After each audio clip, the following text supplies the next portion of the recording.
Hello and welcome to TVC News. This hour we begin in the Vatican, where the former Pope Benedict XVI has died at the age of 95. He succeeded John Paul II as the Pope in 2005, but stepped down in 2013, citing his advanced age. He was the first Pope in nearly 600 years to resign, and the first German in the role for 1,000 years. As Cardinal Joseph Ratzinger, he headed the powerful doctrinal office in the Vatican for nearly 25 years prior to his papacy. A report this year found he failed to act over four child abuse cases as Archbishop of Munich. He acknowledged errors but denied wrongdoing. According to the Vatican, on Monday morning, January 2nd, 2023, the body of the Pope Emeritus will be in St. Peter's Basilica, so the faithful can bid farewell. Tributes have started pouring out for the late pontiff. German Chancellor Olaf Scholz described late Benedict XVI as a formative figure.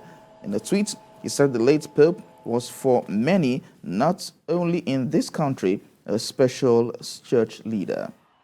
So we'll go back to the death of Pope Emeritus Benedict XVI, and joining us via Zoom is the Director of Social Communications, Lagos Archdiocese, Reverend Father Anthony Gudonu. He joins me on the news to talk about the death of Pope Emeritus Benedict XVI.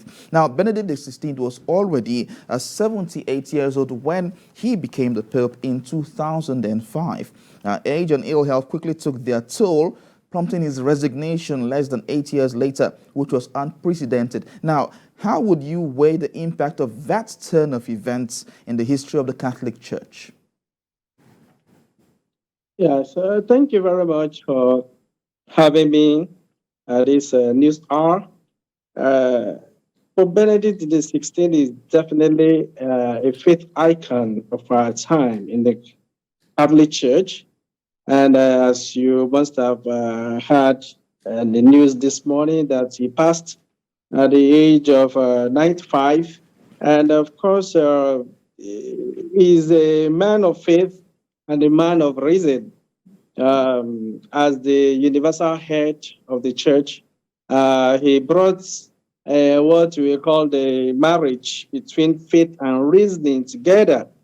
And in bringing about this interchange between faith and reason, he gave to humanity the possibility of knowing God in all spheres of life, whether you belong to the Catholic Church or not.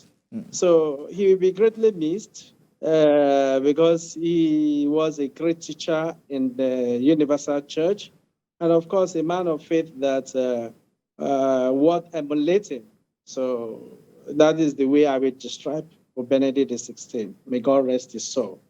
But for much of his papacy now, the Catholic Church faced allegations and legal claims as regards decades of child abuse by priests. Of course, this was part of the issues that came up during his reign. Do you think this has overshadowed the good work he has done during his reign as the Pope? No, I will beg to differ from that angle because insofar as the Catholic Church is made up of human beings that are capable of mistakes, of errors, definitely you cannot but have such a moment of crisis that may appear in every human society. So, and I believe that Pope Benedict XVI, he tried his best in order to bring about reformation, in order to forestall all these abuses that had bedeviled the church in the recent times. And all the success that we are having today in the Catholic Church concerning child safety and protection, he put the foundation for that, on which you have Pope Francis now building up and coming up with a lot of guidelines and rules that we, the priests, we have to follow in terms of our interpersonal relationship with parishioners and with the outside world. So I don't believe that any form of sexual abuse can overshadow the greatness and the faith icon that he was during his time on earth. So basically, it cannot overshadow such a moment cannot overshadow his greatness as the Pope of the Catholic Church. So finally, before I let you go, what can the Catholic Church learn from his life? Not just the Catholic Church, but the world over. What can they learn from his life? Well, there are a lot of lessons that we can take from Pope Benedict XVI of the blessed memory now. Definitely, as I've said, he was a man of faith, and he was very courageous.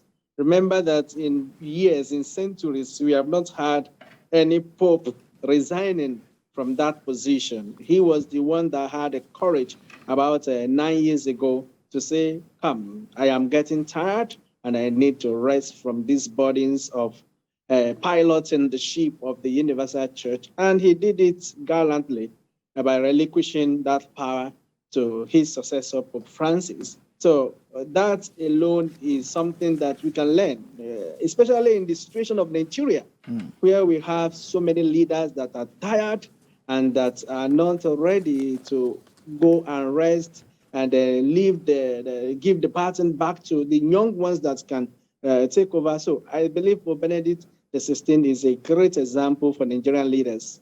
And in terms of his faith, he has really, really brought about that possibility of the fact that even when you are in the secular world, you can still have some moments with your creator. So I believe those legacies, those two legacies, they stand out for me. The courage to say, I am tired, I will leave the stage when the ovation is loudest. And of course, the fact that you can marry, feed, and reason together.